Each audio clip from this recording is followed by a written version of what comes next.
Hello, there. Let's see what we got going on. How we doing tonight? Today is today? Thursday? I guess so. Relationship. Yeah.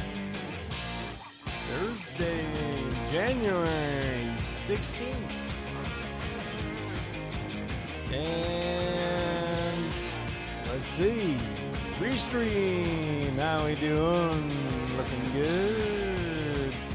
Out there on X. How we doing?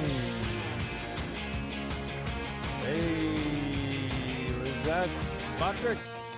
Oh yeah, Botrix is in the house. Interesting. What's going on with my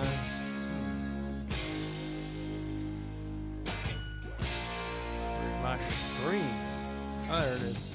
All right, good. And Twitch, how we doing? Twitch is up and running. YouTube, there you go. And Kick is up and running. All right. It's 5:52 Central. It'll be starting at 6 here. Should turn on my sign. There we go. Raise your fist in the air. Raise your fist in the air. Raise your fist in the air.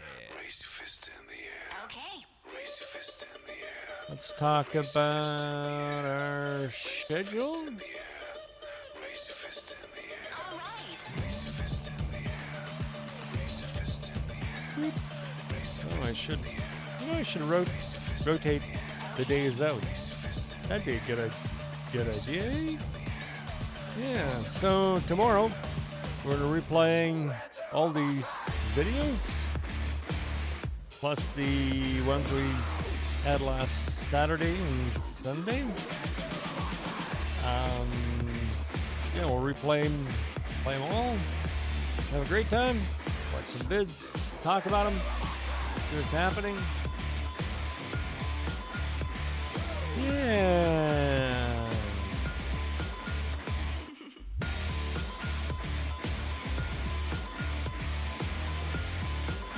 We also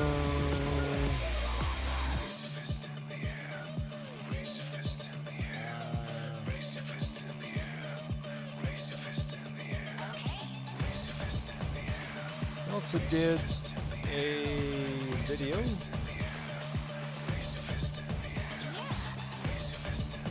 talking about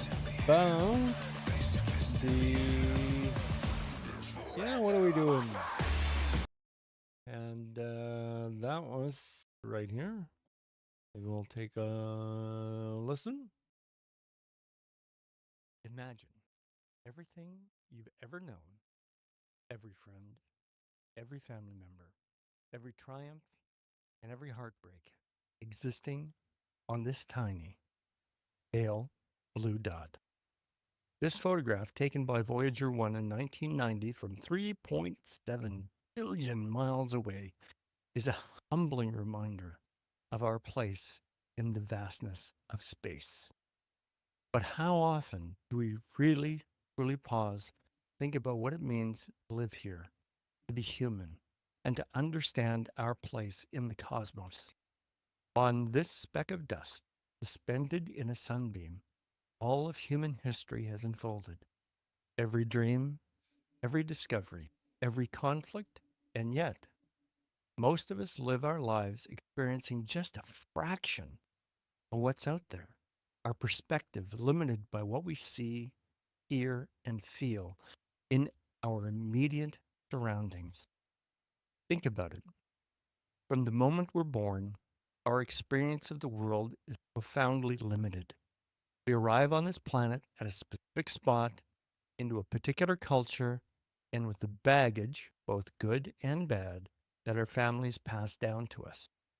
We grew up seeing the world through the lens of that one tiny sliver of existence.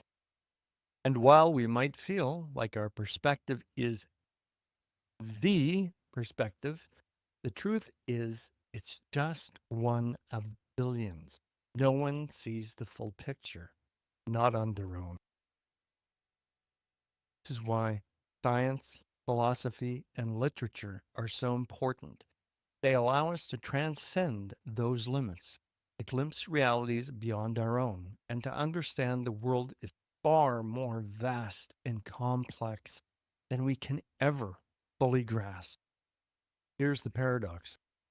Even with all this knowledge, our brains are wired to divide the world into us and them.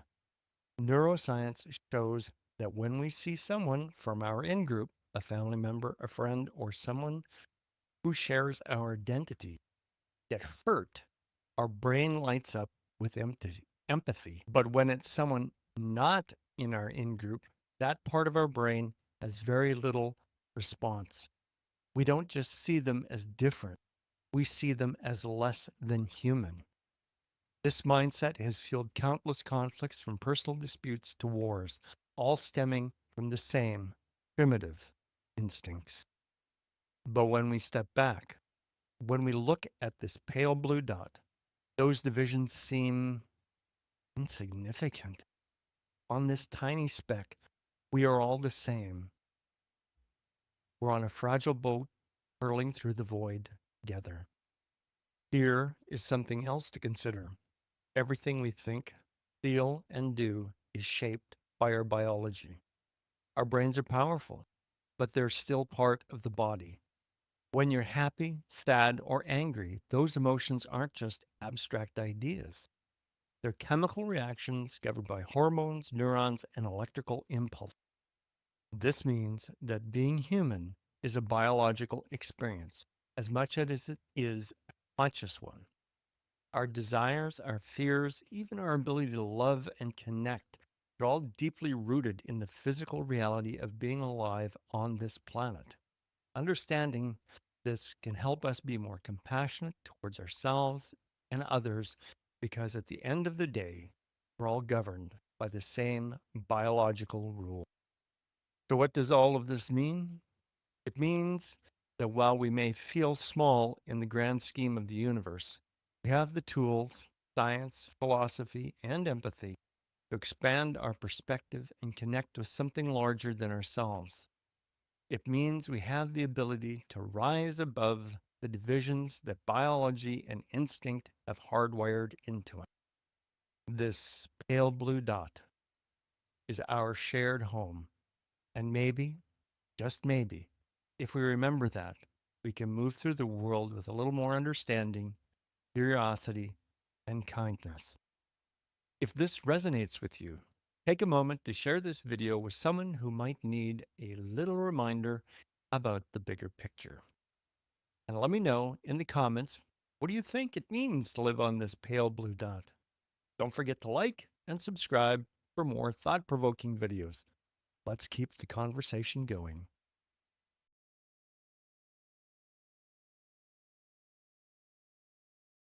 Yeah. Yeah. What time is it? Oh, 5:50. Something or other there. Let's unmute that. Go back to starting there for a minute. Get all set up for our video. Oh, it's exciting. It's actually going to be a short stream today.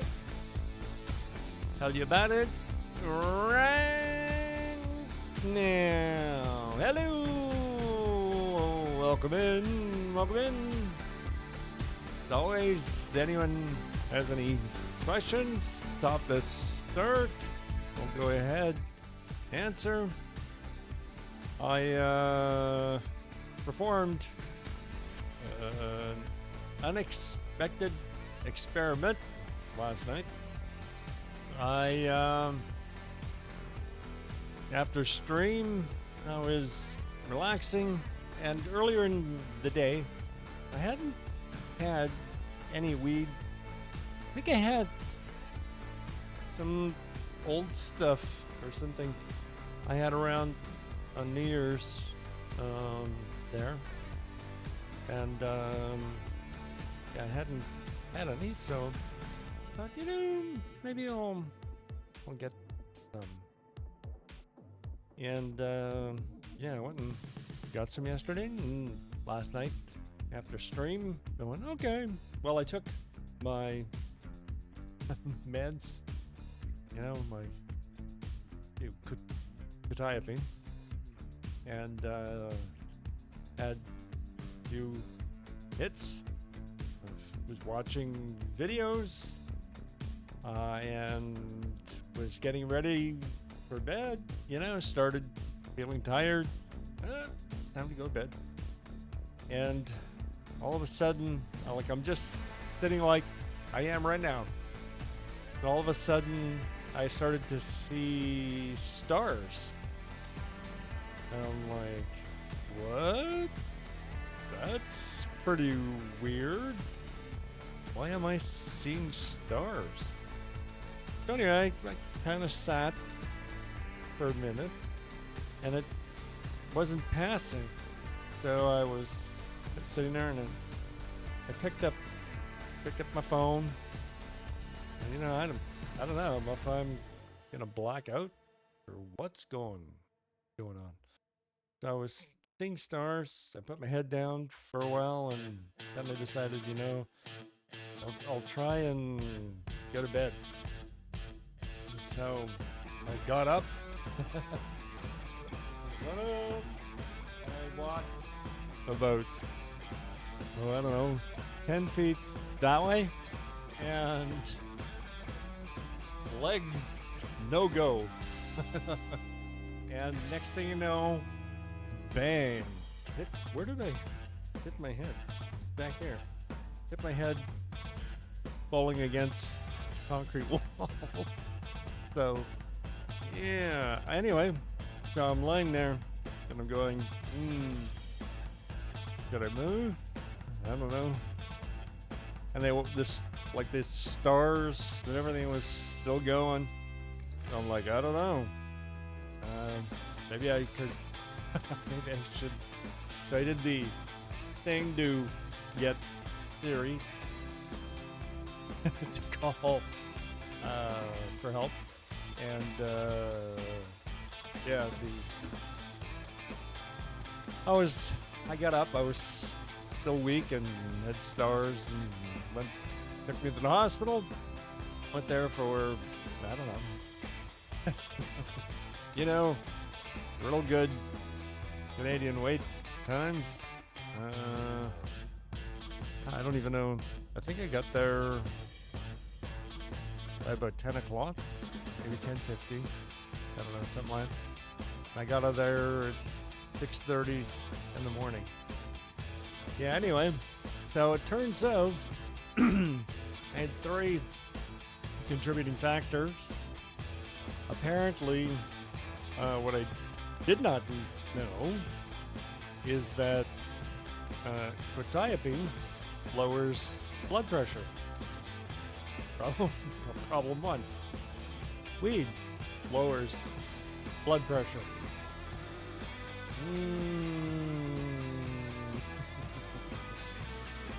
Ooh, plus 2 equal not good. And third, even though each morning, I don't know if you've seen me exercise or not, but usually I'm doing 30 to 40 squats every morning.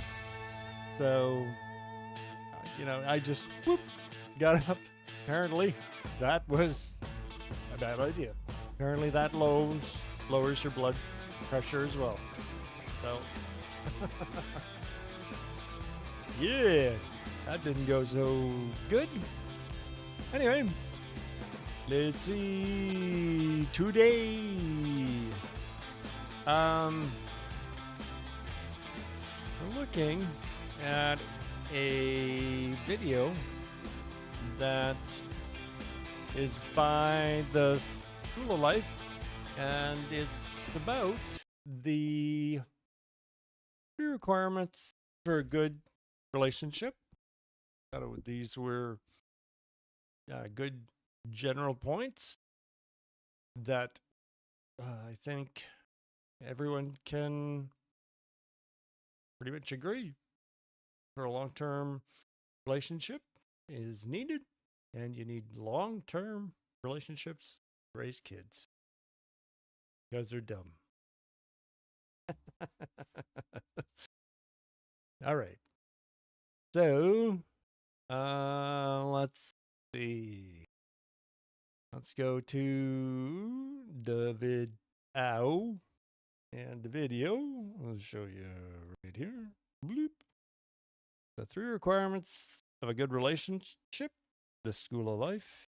And please go and support the producers. They put the time, effort, and energy into this. I'm standing on shoulders of giants, just trying to spread ideas and thoughts, give it a wider audience each night. So we'll go ahead and take a look here. Here we go.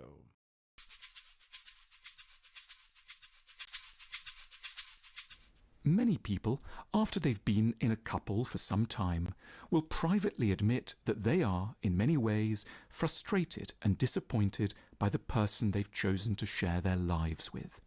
If pressed for details, they will have no difficulty coming up with a list. Their partner, they might complain, is too loyal to their irritating family, or doesn't share their views on the layout of the living room, or never wants to go on camping holidays, or plays tennis every Wednesday evening no matter what, or doesn't like Moroccan food, or doesn't share their enthusiasm for 19th century Russian novels, or has a habit of adding actually to every second sentence when it's actually redundant. As the list gets longer, they sigh. They still love their partner and they long to be happy together.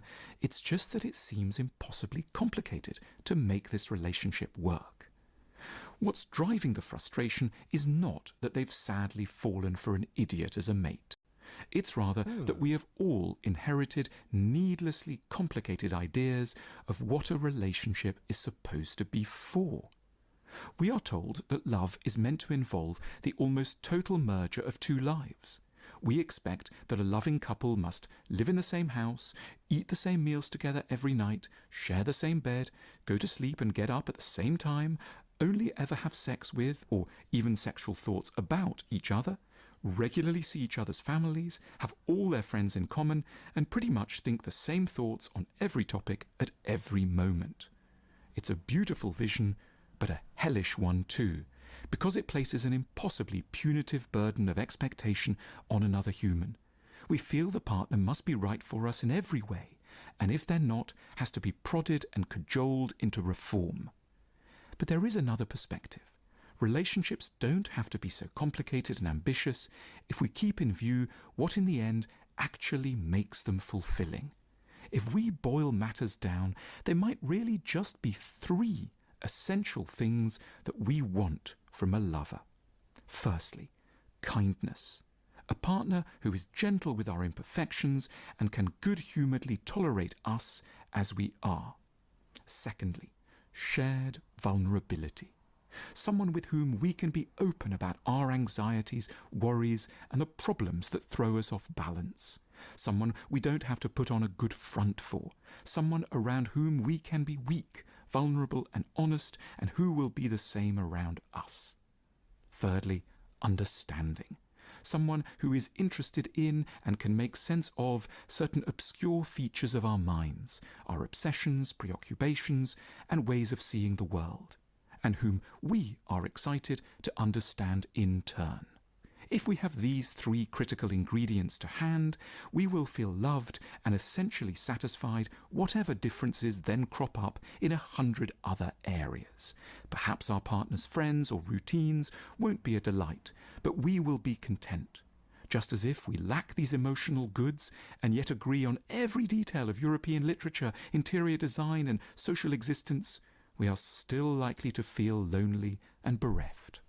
By limiting what we expect a relationship to be about, we can overcome the tyranny and bad temper that bedevils so many lovers. A good, simpler, yet very fulfilling relationship could end up in a minimal state.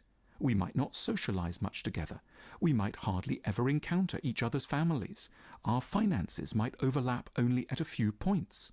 We could be living in different places and only meet up twice a week. Conceivably, we might not even ask too many questions about each other's sex life. But when we would be together, it would be profoundly gratifying because we would be in the presence of someone who knew how to be kind, vulnerable, and understanding. A bond between two people can be very deep and important precisely because it's not played out across all practical details of existence. By simplifying and clarifying what a relationship is for, we release ourselves from overly complicated conflicts and can focus on our urgent underlying needs to be sympathized with, seen, and understood. Deciding whether to stay in or leave a relationship is one of the trickiest and most consequential decisions we can face. Our stay or leave card game can help us towards an answer. Click now. All right. Did I? Yeah, I did. I put the link in the chat. Blue. So, yeah, kindness, understanding. Very simple. Yeah. So, if there's no questions, been a very long day today. I've been awake since yesterday. I tried to get a nap in, but it's hard. Yeah. So we will see you tomorrow for our recap. Oh, yeah. Yeah.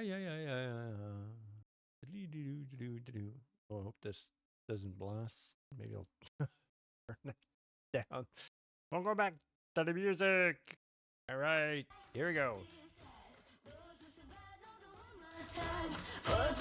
See you tomorrow.